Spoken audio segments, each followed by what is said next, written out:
История выставочного проекта «Венок талантов» начинается с 1988 года. Экспозиция проводится раз в 3 года, и свои работы представляют мастера со всей Тверской области. В этом году как никогда выставка полная, объемная.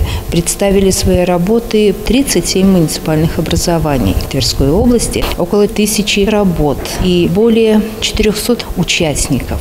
Выставка – своеобразный смотр, фестиваль, праздник художественных ремесел Тверской области. Это срез того, чем занимаются наши мастера-любители. Древние народные ремесла и сравнительно недавние течения декоративно-прикладного искусства. Выставка многогранна, и некоторые работы представляют синтез традиционных и современных техник. Например, валяние из шерсти применяется не только для создания предметов одежды или игрушек, но и картин. На первый взгляд кажется, что эти полотна написаны маслом или пастелью, но присмотревшись, понимаешь, что это не так. Издалека можете подумать, что это живопись. На самом деле это валяние шерсти. Оно позволяет очень убеждающе сымитировать мазок, сымитировать пятно.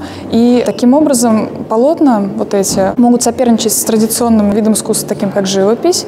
И в то же время авторы очень свободно себя чувствуют в плане колористической композиции. Гостей экспозиции могут удивить различные украшения и цветы из бисера. Лоскутные панно, вышивка лентами и гладью, золотное шитье, роспись и резьба по дереву в русской народной мебели и в авторских сериях, как эти забавные коты от кашинского мастера. На выставке есть и настоящий кукольный уголок. Маски и платья для карнавала на фоне видов Венеции представила художественная студия из Торжокского района. Работы выполнены в технике «холодный батик».